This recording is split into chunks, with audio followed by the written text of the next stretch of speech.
आणि आता पाहूयात प्रचारातल्या शेवटच्या दिवसातली शेवटच्या ओव्हरची तुफान बॅटिंग। आता ते बाळासाहेबांचं हिंदू हृदय सम्राट बोलतात का? हिंदू हृदय सम्राट बोलतात, त्याची पण जीभ कचरली आता।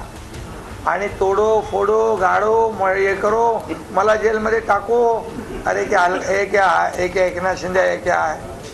एक मिनट, ये क्या ऐरा गैरा नहीं है। एकनाथ शिंदे को हल्के में लिया, एकनाथ शिंदेला लाईट घेतलं, लाईटली हलक्यात घेतलं आणि एकनाथ शिंदेनी तुम्हाला एवढं टाईट केलं की तुमची खुर्चीच गायब झाली। आता एक आंदोलन सुरू झालं माहिती आहे तुम्हाला, हिंदूंमध्ये फूट पाडायचं, अशी हवा होती त्या आंदोलनाची, अशी हवा। लाखो लोक मुंबईत, मग टेन्शन काय माहिती आहे का? हे चौथी कुठीन जाती कुठे, कोणाला कशाची ओळखायला केसाची असते। जसं मला टेन्शन येतं, येईना आता साव कुठं येणार सारेलच आहे। मग घुसला द्यायचा नेता थळग्यावर चादर चढवायला, म्हटलं अरे चादरला निघाला रे।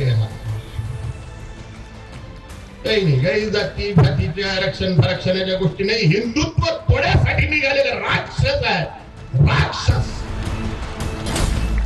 आम्ही 2.5 वर्ष काम करतोय आणि आता पुन्हा तुमच्या दारी आलो आहे तुम्हाला सांगण्याकरता।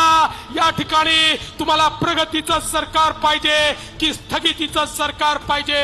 तुम्हाला जनसामान्यांचे नेते पाहिजे की घराणेशाही पाहिजे? तुम्हाला तुमचं नेतृत्व पाहिजे की तुम्हाला खाली लेखणारे लोक पाहिजे? फैसला तुम्हाला करायचा। तुम्हाला शब्द देतो, या आर्वी मध्ये आम्हीच विकास केला, भविष्यात आम्हीच करू आणि आर्वीचे प्रश्न सोडवण्याची गॅरंटी हा तेव्हा भाऊ घेतो।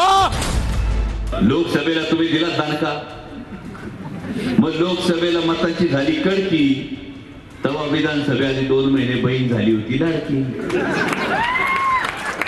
पण यांनाही व्यवस्थित माहिती, आमच्या बहिणी लय हुशार। बहिणी म्हणतात आम्हाला लाडकी म्हणून, तुम्ही म्हणता आम्ही पैसे दिले, पण खोबरं किती वाढलं, तेल किती वाढली, रवा किती वाढला, डाळ किती वाढली, मैदा किती वाढला। आणि म्हणून ही महायुतीचं चाय पर शुरू हुई सरकार, गाय पर आकर अटक गई। बात तो हुई थी 15 लाख की, 1500 में कैसे